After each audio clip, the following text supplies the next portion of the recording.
దేశమంతా కూడా ఎంతో గడ్డు పరిస్థితిలో ఉన్నటువంటి సందర్భంలో మన అమ్మవారిని ప్రార్థన చేస్తున్నాము. మన దేశం సురక్షంగా ఉండాలి, ఎలాంటి ఒడిదుడుకులు ఇతర దేశాల నుంచి రావద్దని చెప్పి మనం ఈ సందర్భంలో ప్రమాణం చేసి అమ్మవారిని ప్రార్థన చేస్తున్నాం. ఎందుకంటే మనందరం తెలుసు, టీవీలో చూస్తున్నారు మీరు, ఇప్పుడు ఎలాంటి పరిస్థితి ఉందనేది. అలాంటి పరిస్థితుల్లో కూడా ఇక్కడ అమ్మవారి యొక్క ఆశీర్వచనం వల్ల మనం ఎంతో ఘనంగా చేసుకున్నాం ఈ కార్యక్రమం.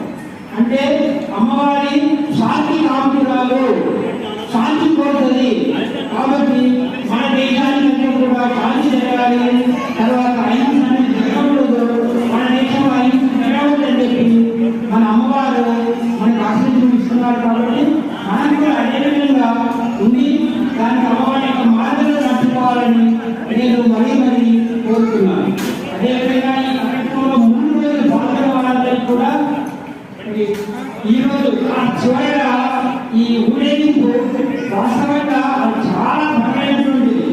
అయినా యువకులంతా ముందుకొచ్చి, భక్తులంతా ముందుకొచ్చి వెంటనే మొత్తము మానవీయంలో కూడా మనము చేస్తున్నాం. కాబట్టి అమ్మవారి శక్తి ఇచ్చిందని నేను కోరుతున్నాను. అదేవిధంగా అమ్మవారు మనందరికీ శక్తి ఇవ్వాలి, ఎన్నో వేళ ఇదే కార్యక్రమాలు నడవాలి. వచ్చే నెలలో మనకు వార్షికోత్సవం కూడా ఉంది. వార్షికోత్సవం ఊరేగింపు ఇంకా చాలా ఘనంగా ఉంటుంది. 3 రోజుల కార్యక్రమం ఉంటుంది వచ్చే నెలలో. ఆ డేట్ అడిగారు చెప్తాను ఇప్పుడు. కాబట్టి దాంట్లో కూడా అందరూ పాల్గొని దిగ్విజయం చేయాలని మరి కోరుకుంటున్నాను.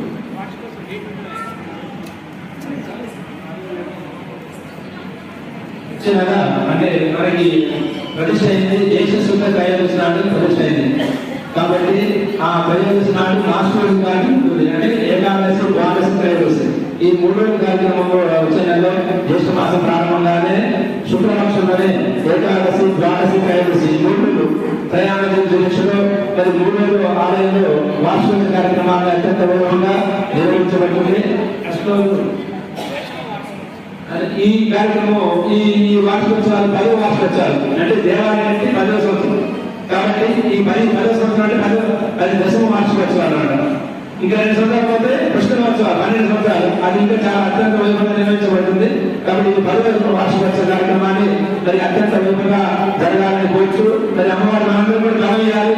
అందరూ కూడా యజమానులు కానీ, అర్చకులు కానీ, పనిచేసే వాళ్ళు అందరూ కూడా, ప్రజలకి, భక్తులకి అందరూ కూడా అమ్మవారి అనుగ్రహం జరగాలని కోరుచు మరి వచ్చే కార్యక్రమాలు కూడా మీరు సన్నద్ధంగా ఉండాలి. కార్యక్రమాలు వచ్చే 6-7 తారీఖులు ఉండొచ్చు. బహుశా ఏకాదశి, ద్వాదశి, త్రయోదశి 6-7 తారీఖులు ఉంటుంది కార్యక్రమం. ఈ కార్యక్రమాలు కూడా మరి అంత బాగా చేసే భక్తులు కానీ, పోరాటం చేసే భక్తులు కానీ మీరు